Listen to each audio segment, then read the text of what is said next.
Радуйся, невесту, не невестная.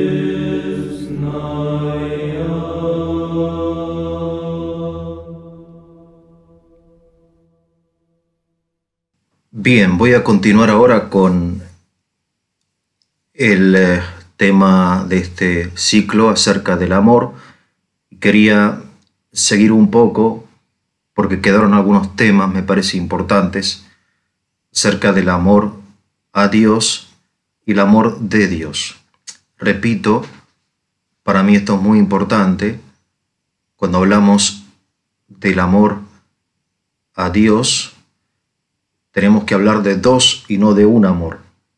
Como ustedes recordarán, hay amores que son unilaterales. El amor de concupiscencia, por ejemplo. Cuando amo algo, no estoy esperando que lo que yo ame me ame, ¿no? Amo una tarde hermosa como la de hoy, la tarde no me ama. Amo, un médico ama a sus pacientes, ¿no? Sin esperar que ellos le devuelvan amor, ¿no? Pero hay amores que son recíprocos. El caso del amor erótico, como ya vimos en las charlas anteriores, obviamente el caso del amor de amistad. No así, por ejemplo, el amor a los enemigos, que es unilateral. No es mutuo, no es recíproco. Aquí, cuando hablamos de Dios, decimos que hay un amor ascendente, que es lo que hace posible y necesaria la religión, y después un amor descendente, que es la revelación. El problema está en este segundo amor, en el amor descendente. ¿Por qué? Porque en la modernidad se ha tomado como paradigma la razón. La razón en su ejercicio científico, natural, matemático. Y por eso, como el amor no pertenece al ámbito de lo racional, no parece pertenecer a la perfección del ser, ¿no? Spinoza, que tuvo una enorme influencia en la filosofía de su época, dice en su Ética Deus, en latín, ¿no? Eso se escribían en latín. Deus proprie loquendo neminem amat, que significa Dios propiamente hablando no ama a nadie. Por eso él cree y afirma que todas las expresiones bíblicas acerca del amor tienen un carácter más bien metafórico y moralista, pero que en realidad el amor no le pertenece, no le compete a Dios, porque el amor vendría a ser una especie de imperfección, ¿no? Deus proprie loquendo neminem amat. Esto es lo que se llama deísmo. El deísmo es una especie de herejía que nace dentro del cristianismo. Es una herejía que le quita a la idea de Dios, a la imagen de Dios bíblica, todo lo afectivo y propiamente el amor, ¿no? Dios propiamente hablando no ama a nadie. ¿Por qué? Porque si ama a alguien quiere decir que no es perfecto, ¿no? Esta idea, que es falsa, totalmente falsa, muy reduccionista, ¿no? Que hoy realmente es imposible tomarlo en serio, la repite Darío Stahrachver en su Reinterpretando a Dios. Es una charla que él da en TED de Rosario, donde él dice que, bueno, que hasta afirmar que Dios existe, bueno, hasta ahí, pero que Dios ame y que hable, eso ya es absurdo, ¿no? ¿Por qué? ¿Cómo sabe? ¿Por qué Spinoza sabe que propiamente hablando Dios no ama a nadie. Es bastante curioso el hecho de que nosotros los seres humanos le digamos a Dios qué puede hacer y qué no puede hacer, ¿no? Es raro. El deísmo es raro, ¿no? Por no decir absurdo. Bueno, y yo recuerdo, siendo adolescente, les cuento una anécdota, recuerdo un cura que desde Lambón predicó esto, porque él estaba, aunque era cura, estaba contaminado por el deísmo, ¿no? Y lo raro es que en las iglesias católicas generalmente hay una imagen del Sagrado Corazón. El Sagrado Corazón de Jesús es la imagen, digamos, viva del amor de Dios a la humanidad, ¿no? Entonces resultaba paradójico escuchar a este cura diciendo una cosa que era una herejía. Y lo recuerdo perfectamente porque cuando era misa, fuimos a misa con mi padre, y él me hizo notar esta expresión que a él en concreto le pareció muy interesante. Claro, que en realidad Dios no ama a nadie, es decir, ¿cómo va a amar Dios a alguien? Esto de amar es una cosa más bien bastante miserable, ¿no? Y bastante más bien propio de los débiles, de las personas afectivas, qué sé yo, algo sentimental. Dios no tiene sentimientos, etcétera, ¿no? Dios vendría a ser como una esfera infinita de acero inoxidable, ¿no? Recordemos, en cambio, que el amor es manifestación de la perfección de los seres, no de su imperfección o de su necesidad. Por eso hay un amor de concupiscencia que es un amor de necesidad, y el amor de benevolencia, o el amor que es hijo de la riqueza, diría Platón, ¿no? Como dice Santo Tomás de Aquino, bonum diffusivum sui, dice, el bien se difunde. El amor es no una perfección, sino la perfección con mayúscula, ¿no? Por eso San Pablo dice que si no tengo amor, nada tengo, dice San Pablo, ¿no?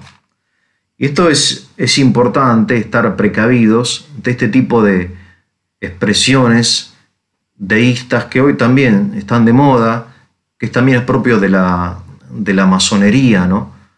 Esta idea de Dios como un arquitecto lejano, en cambio de un Dios Padre, de un Dios Madre, etc.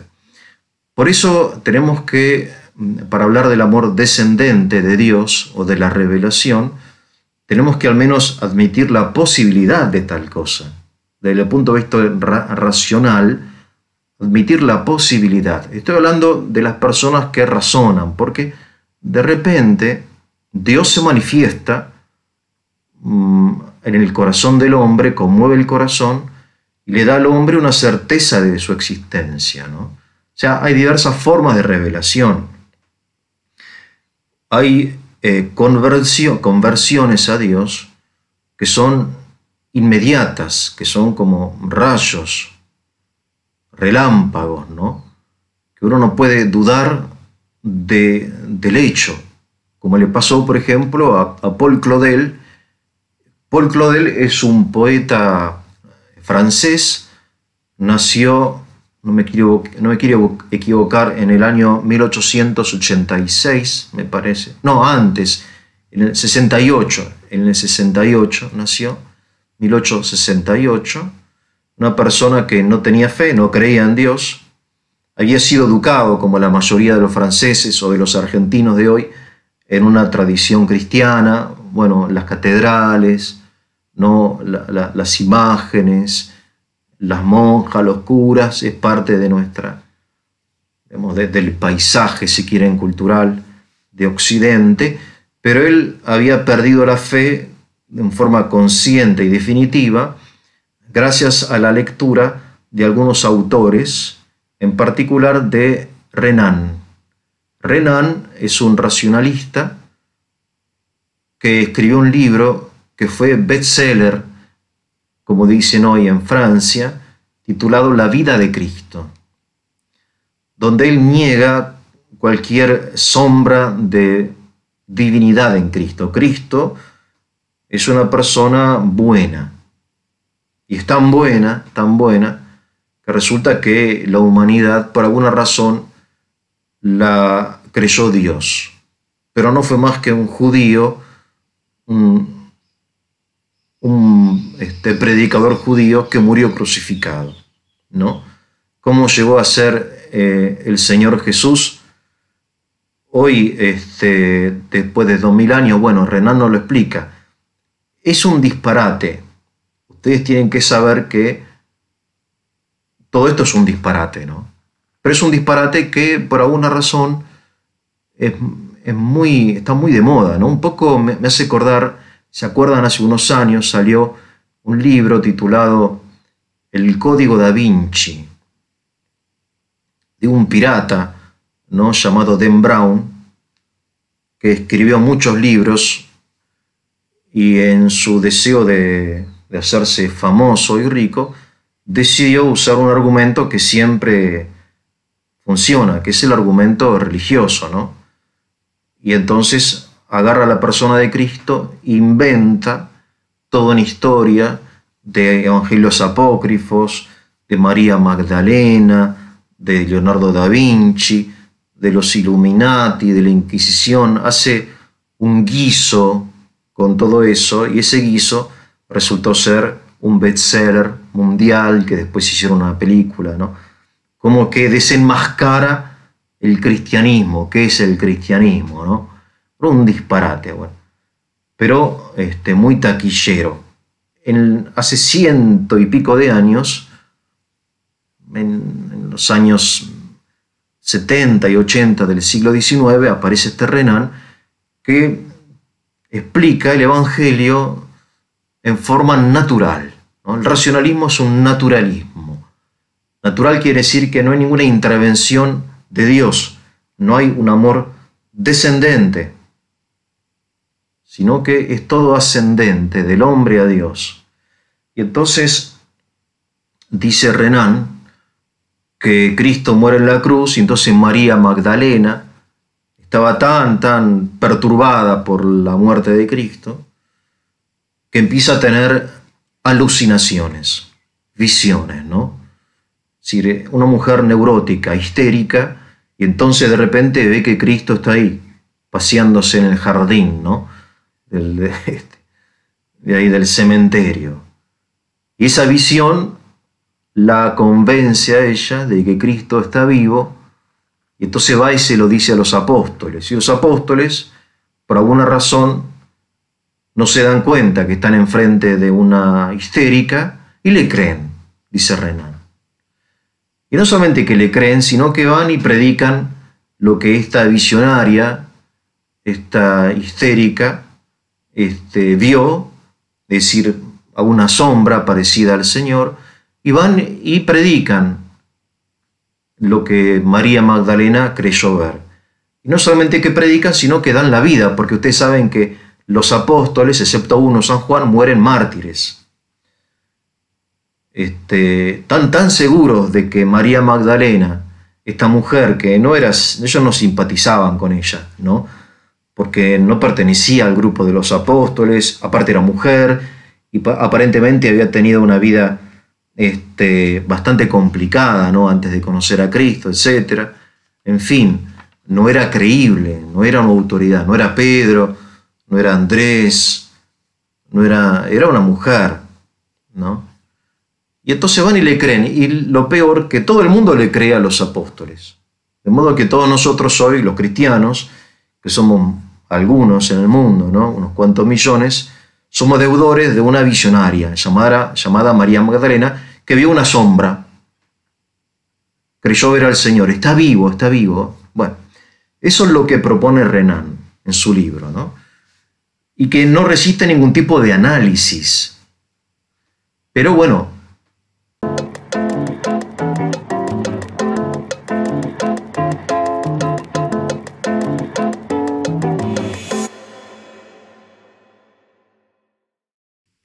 el tema es que cayó tan bien eso, en la época en que escribió Renan, también, digamos, era la respuesta que necesitábamos en Occidente para terminar con esto, ¿no? Con el cristianismo. Porque ya estaba Darwin. Darwin había demostrado unos años antes que Dios es una hipótesis innecesaria, ¿no? Bueno, entonces ya esto de la creación, con esto de la evolución, ya está. Pero queda Cristo como una piedra en el camino, ¿no? en el progreso de la razón. Entonces viene Renan y explica finalmente, gracias a Renan, que, bueno, que en realidad no resucitó, sino que era la Magdalena, y que en los milagros Cristo en realidad conocía el efecto de las plantas y la combinación con la saliva, y entonces la semilla de tal planta con la saliva, qué sé yo, de Cristo más la tierra, hacía milagros. Bueno, obviamente es mucho más honesto negar todo, decir, bueno, no existe, todo esto es un disparate, que buscarle una explicación, ¿no? Pero Renan le busca una explicación y Claudel le cree. Paul Claudel, digo, es un muchacho inteligente, de una gran sensibilidad artística, poeta, toda su vida fue un poeta, ¿no? Su vocación es la poesía, pero también un hombre de letras, estudia derecho, es embajador de Francia en los Estados Unidos, que no es poco decir, un hombre muy importante, ¿no? Para ser embajador de Francia en los Estados Unidos hay que tener algún mérito, alguna capacidad, ¿no? Y después embajador en otros países, es un hombre importante, muy inteligente. Entonces él, bajo la influencia del evolucionismo, del positivismo, del racionalismo, del naturalismo, en concreto de Renan, pierde la fe, digamos, totalmente, sin ninguna duda, ¿no? Él lo dice claramente, él escribe un libro titulado Mi conversión. Es un librito donde él describe, sin exagerar, digamos, lo que él era, no creía en... Bueno, y entonces cierto día, cuando él tenía 18 años, entra en Notre Dame de París, se ubica, estaba en las vísperas de la Navidad, estaban cantando los chicos del coro, del seminario, y en ese momento se convierte. Él dice, mi corazón se conmovió y creí. Y él explica lo que significa creer. Creer no es algo que uno haga, sino es algo que uno recibe en el corazón. Es decir, es como una revelación, en este caso personal, donde Dios se manifiesta de un modo indudable, certero, instantáneo, sin ningún tipo de mérito ni de búsqueda de parte del hombre. Claudel no estaba buscando a Dios. Él sabía que Dios no existía, no lo estaba buscando, ¿no? Y mi corazón, dice, se conmovió y creí. Bien. Esto es lo que se llama revelación, ¿no? Es una manifestación de Dios de tal forma indudable que a un nivel de intuición intelectual y también de sensibilidad, uno dice, bueno, no puedo hacer nada, digamos, ¿no? Es como que yo dude acerca de la existencia de, no sé, de la cámara que me está filmando ahora, ¿no? O de mi propia existencia. No pudo hacer nada, creyó. Es muy interesante. Hay una tesis doctoral de un autor español, ahora olvidé el nombre, que él estudia desde el punto de vista de la psicología este tipo de conversiones instantáneas, inesperadas, en personas distintas, ¿no? Del siglo XX fundamentalmente. El caso de Claudel, el caso de Froissart, también francés, y de otros, ¿no? Esto es la revelación. Me sentí amado, dice Claudel, y esto en contra de lo que dice Spinoza. Deus proprio loquendo neminem amat. Dios, propiamente hablando, no ama a nadie. Claudel siente en ese momento no la existencia de Dios, sino siente dos cosas que él dice, siente varias, pero dos cosas que él destaca.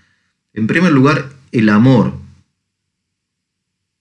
una presencia de Dios cálida, cálida, el amor de Dios, no la existencia. Y después lo que él destaca, que es muy interesante, es la inocencia de Dios. Dios es el inocente. La inocencia, la eterna infancia de Dios, creo que la llama él. Él es un poeta, por eso este tipo de experiencias místicas no se pueden expresar en palabras, ¿no? Ahora, hay quienes, permítame que me detenga un poquito en esto, porque es cultura, lo nuestro son charlas, ¿no? Y por eso me permito irme por las ramas, porque no es una clase. Hay quienes intentan explicar la conversión de Claudel, que es una conversión que tuvo mucho impacto en su época, no en el momento, porque él tenía apenas 18 años, sino posteriormente, porque él es un hombre importante posteriormente y a su vez muy católico, ¿no? De hecho, la revista Times en los Estados Unidos, en uno de sus números, lo tiene en la tapa, dice el misterioso Claudel, porque él combina su actividad diplomática con su actividad literaria, ¿no? Y no tiene ninguna vergüenza de hacerlo, es un hombre que sabe que la sociedad va por otro lado, pero él no se avergüenza en absoluto de ser católico y de decirlo, de expresarlo en sus obras literarias, ¿no? Y entonces algunos creen que Claudel se convirtió gracias a su experiencia estética. ¿Por qué? Porque Claudel era un hombre de sensibilidad estética, artística, era un poeta, sensible a la música, y ustedes saben que la música es un vehículo muy importante de las cosas, del amor, de la sensibilidad, ¿no? Del ser. Por eso algunos creen y dicen que lo que tuvo Claudel fue una experiencia estética. Claro, la música sagrada es tan hermosa, la de aquella época, no de las misas de guitarrita de hoy, ¿no? Que te duelen los oídos cuando escuchás la guitarrita, sino cuando la música en el templo era realmente sagrada, realmente hermosa, ¿no? Los corales barrocos o los corales del Renacimiento o la música gregoriana, es una música que te impresiona estéticamente. Y entonces dicen, bueno, Claudel en ese ambiente sagrado, Notre Dame de París, los vitrales, la música, toda esa sugestión en una sensibilidad como la de él, provocó un acto de fe. Y no es verdad, ¿no?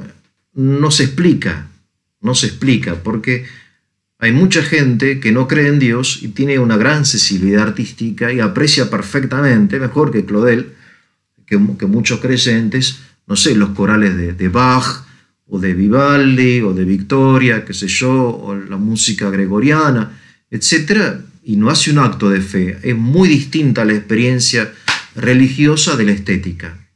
Es muy distinta.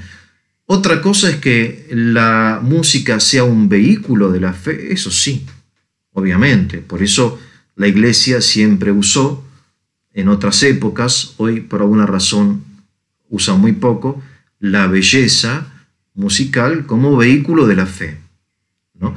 Pero no se puede identificar la experiencia estética con la experiencia mística o religiosa, ¿no? En la charla anterior yo les comenté esta anécdota que cuenta Frank acerca del gato y la manteca, ¿no? Del rabino que recibe a dos tipos, dos parroquianos, y uno le dice al otro, este gato me comió un kilo de manteca que yo tenía en la ventana. Entonces traigan la balanza, pesó el gato, bueno, acá tenés la manteca, el gato pesaba 1 kilo, acá tenés tu manteca, pero ¿dónde está el gato? Es decir, acá hay algo más, ¿no? Es decir, la experiencia estética no explica la experiencia religiosa. Esto es importante porque de nuevo es importante destacar que el amor de Dios existe.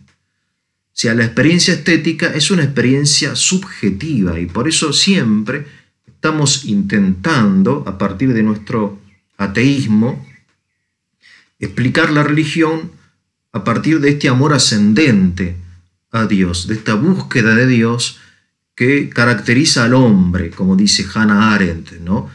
Dios pertenece al hombre, ¿no? Y como dice Hesíodo en uno de sus libros, dice Hesíodo, que son muchos años, ¿no? Bueno, dice, no hay pueblo sin religión, dice él. Él había recorrido, ¿no? No hay pueblo sin religión, como diciendo, bueno, esto es un hecho. Entonces, bueno, la experiencia estética no llega a explicar la experiencia religiosa. Y es muy fácil comprobarlo por lo que dije. Hay mucha gente con gran sensibilidad estética que no tiene ningún tipo de sensibilidad religiosa. Bien, el amor, digo, ascendente y descendente no siempre se encuentran, porque la religión no es algo necesariamente bueno, porque en la religión, en cuanto ascendente, en cuanto expresa cierta necesidad de trascendencia del hombre, ¿no? De inmortalidad, de fundamento, qué sé yo, está contaminada por el pecado y por cosas, digamos, que son muy oscuras, ¿no? Por eso el cristianismo nunca fue un defensor de la religión. Uno reconoce el valor de la religión, de las religiones, es importante estudiarlas, pero hay religiones que son directamente inmorales, que son diabólicas, ¿no? O que son totalmente inútiles. No toda religión es buena, ni mucho menos, ¿no? Cuando los españoles llegaron a México, vieron con espanto que al dios Sol le ofrecían víctimas humanas, ¿no? Niños, corazones de niños, le ofrecían sacrificios humanos. Así en muchos lugares en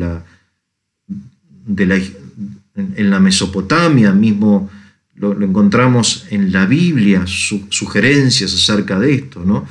De los sacrificios humanos. Hay también religiones que son orgiásticas, ¿no?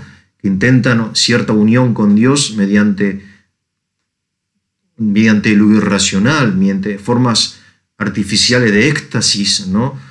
El uso de sustancias de narcóticos, del alcohol, del sexo, de la violencia, etcétera, etcétera. La religión está contaminada por el pecado y aún es también vehículo del demonio, ¿no? Como la magia. La magia es una forma también de religión, en el sentido de que se instrumentaliza a Dios y el hombre intenta poseer la fuerza de Dios mediante rituales, ¿no? Por eso digo, cuando el hombre busca a Dios, tiene que tratar de estar en la sintonía para que haya un encuentro con Dios. Si no, es una búsqueda inútil, ¿no? Es como que uno dice, bueno, nos encontramos en Figueroa Alcorta al 2000, y uno va a Figueroa Alcorta del Tigre y otro va a Figueroa Alcorta, a la calle Figueroa Alcorta de Barrio Norte, y no se encuentran, ¿no? Porque el lugar del encuentro fue equívoco. Esto sucedió siempre en las religiones, cuando el hombre intenta instrumentalizar a Dios más que obedecer a Dios, ¿no? Esto lo vemos fundamentalmente en el Evangelio, porque a Cristo, o mejor dicho, Cristo es rechazado por la religión. ¿Quién rechaza a Cristo? La religión. La clase religiosa, ¿no? Los fariseos, los saduceos, aquellos que tenían su propia idea de Dios, su propio modo de comunicarse con Dios mediante rituales exteriores, sacrificios de animales, ayunos, oraciones, vestimentas, aspectos formales de la religión, olvidándose del aspecto más importante, que es el amor, la bondad, etc. Todo eso está claramente en los evangelios, por ejemplo, en la parábola del buen samaritano que el Papa Francisco comenta en esta carta, ¿no?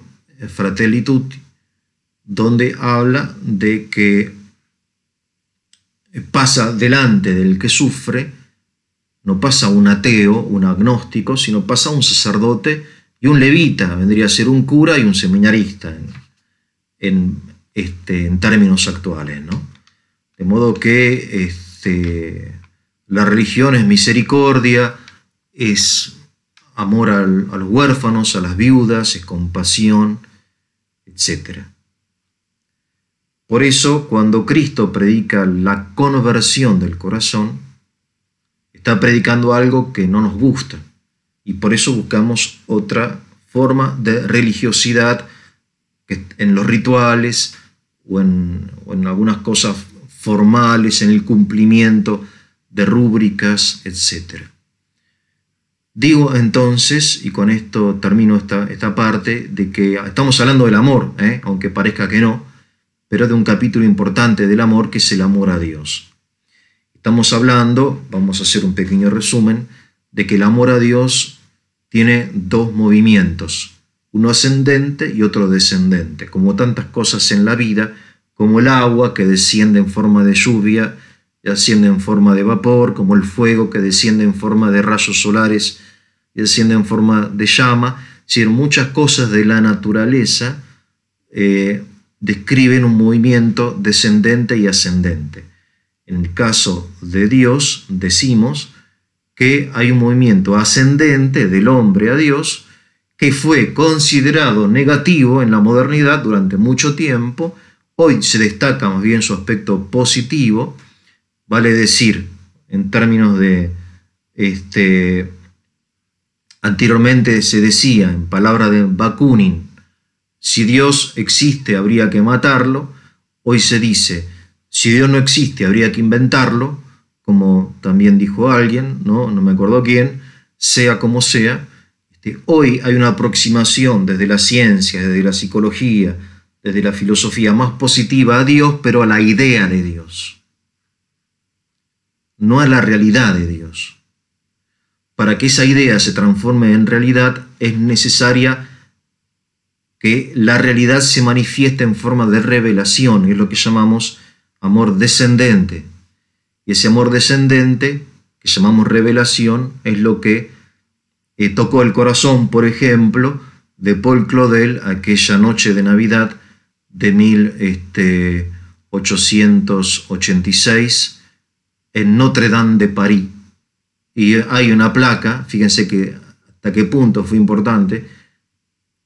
Hoy Notre Dame, bueno, ustedes saben que se quemó, pero hay una pequeña placa en una columna que dice, aquí se convirtió Paul Claudel, ¿no? Autor de una obra de teatro de muchas cosas, es un escritor muy importante, comentador de la Biblia, pero escribió una obra de teatro muy linda, titulada El anuncio a María, cuyo tema es precisamente el amor en sus diversas formas, ¿no? Que vale la pena comentarla, y quizá si nos da el tiempo y si tienen ganas, podríamos incluirlo en este ciclo sobre el amor, un poco como resumir las formas del amor usando esta obra de Paul Claudel, El anuncio a María.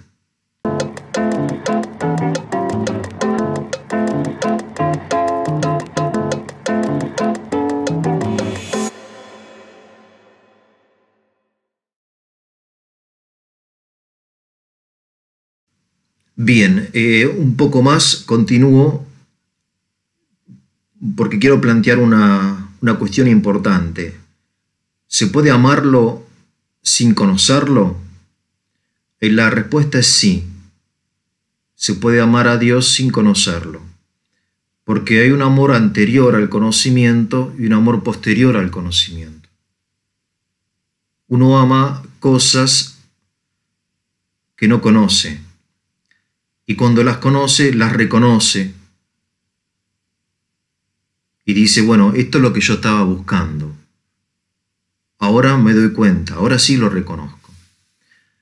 Por eso si hacemos una cadena, digamos, ahí está el amor, el conocimiento y el amor. De modo que tendríamos que distinguir de alguna manera estos dos amores.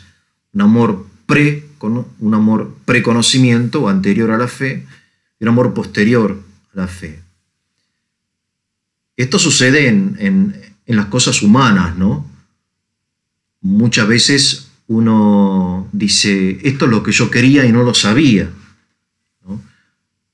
En la vida romántica sucede que cuando un hombre conoce a la mujer de su vida, le dice, bueno, te estaba esperando, ¿cómo te extrañé? Hay una película muy linda titulada Moscú no cree en lágrimas, donde el protagonista precisamente le dice a su amada, no te imaginas cómo te extrañé todos estos años. Bueno, dice, ¿y cómo? Si no nos acabamos de conocer. Sí y no, porque yo sentía tu ausencia. Es decir, yo te amaba antes de conocerte, ¿no? De modo que hay un conocimiento connatural que es anterior al conocimiento racional.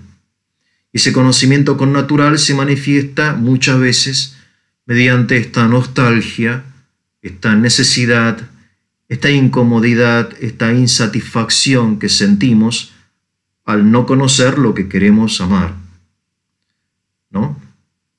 Por eso, una de las características de las conversiones, ¿no? Por ejemplo, el caso de Paul Claudel, es que el alma queda saciada. Es decir, la presencia de Dios produce cierta saciedad en el alma. De modo que la persona ya es feliz, al menos en este aspecto, ¿no? Dice, bueno, San Agustín tiene una frase paradójica, como tantas de San Agustín, dice, no me buscarías si no me hubieses encontrado. Fíjense que él invierte el orden natural de la realidad, porque uno primero busca y después se encuentra, ¿verdad? Yo voy ahora a la heladera, después de esta charla, a buscar una bebida y la encuentro, no al revés.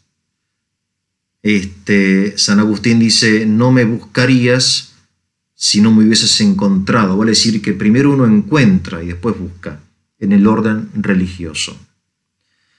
De modo que Dios toca el alma, provocando en el alma cierta añoranza, cierta nostalgia, cierto impulso que después que te lleva a buscar y después a encontrar y después a buscar y después a encontrar, y así en una forma de espiral ascendente. Porque habiendo encontrado, uno sigue buscando. Pero bueno, la verdad es que en cuestiones así de espirituales, el orden lógico muchas veces no es suficiente para describir los fenómenos que nos ocurren, ¿no? Estamos de repente buscando sin conocer aquello que ya conocemos de alguna manera con naturalidad, ¿no? Esto es importante, el conocimiento por connaturalidad. ¿Se puede conocer antes de amar? Sí. Por ejemplo, la religiosidad de los niños es muy fuerte, y el amor en los niños es muy fuerte, por más que no tengan, el amor a Dios me refiero, que no tengan todavía una conciencia clara, una fe formada. Pero en las familias donde los niños son educados en la fe, niños de 2 o 3 años ya expresan un auténtico amor a Dios, dentro de su limitación. Vale decir que el amor va más allá del conocimiento. Se alimenta del conocimiento, pero también es anterior e independiente del conocimiento. Termino con una anécdota de un obispo ruso, Antonio Surorsky, del siglo XX, que fue obispo en, en Londres. En todo el mundo hay muchos rusos y por eso hay diócesis en todo el mundo, entre ellas en Londres, y entonces lo interpeló una vez un joven en la calle. El obispo andaba de sotana con una cruz, como corresponde, y entonces el joven le dice: ¿usted cree en Dios? Sí, bueno, sí. Entonces el joven lo provoca y le dice: ¿y Dios en quién cree? Y el obispo lo mira y le dice: Dios cree en vos. Me parece original la respuesta. Obviamente es polémico, ¿no? ¿Qué quiso decir este obispo? Que es una persona muy seria, un teólogo muy importante, no es un chamullero, ¿no? Porque hay muchos chamulleros fuera y dentro de la iglesia, hay predicadores. Hoy es un supermercado de tonterías, ¿no? Y entonces cada uno que no tiene nada que hacer habla, digamos, pero este es una persona absolutamente seria. Por eso creo que su respuesta vale la pena ser analizada. Dios cree. ¿Cómo es esto? ¿Cómo Dios cree? Claro, si uno se pone a pensar, la revelación supone la fe de Dios en el hombre. La revelación supone que el hombre es capaz, al menos en el juicio divino, de responder a esa revelación. Si no, Dios no se hubiese revelado. Dios no se revela a piedras, no se revela a plantas, no se revela a seres irracionales. Si Dios creyese que somos incapaces de responder adecuadamente a su revelación, no se tomaría el trabajo, ¿no? Hay una expresión del libro del Génesis muy fuerte, anterior al diluvio universal. Dice: Dios se arrepintió de haber creado al hombre. Literal, ¿eh? En ese momento, claro, es un antropomorfismo, como se llama, ¿no? Antropomorfismo, es decir, en forma humana, antropos, hombre, se describe a Dios que ve la porquería que está haciendo el hombre y dice: bueno, me cansé y les mando el diluvio. Dios se arrepintió. Pero después se arrepiente de haberse arrepentido. Y hace una alianza con Moisés, perdón, con Noé, estoy diciendo cualquier cosa, con Noé, ¿sí? Una alianza con Noé, una alianza con Moisés y finalmente la nueva alianza en Cristo, ¿no? Y esa alianza, fíjense, y no es un tema menor, supone de parte de Dios cierta fe en el hombre. Sí, es eso, confianza, fe. Dice: bueno, a ver, te di libertad, te doy la verdad, te doy la gracia, te doy la revelación, te doy los sacramentos, te doy el ejemplo de mi hijo, y etc. Confío en vos, dale. Es decir, por eso no es del todo disparatado pensar en que la respuesta de Antonio Zursky tenía un fundamento in re, como dice la escolástica, en la cosa. Claro, Dios cree en nosotros, lo cual aumenta la responsabilidad, porque lo que realmente que Dios crea en nosotros y espere de nosotros una respuesta adecuada a su revelación, ¿no? Es importante y es digamos, es muy motivador, no sé cómo decirlo, en fin.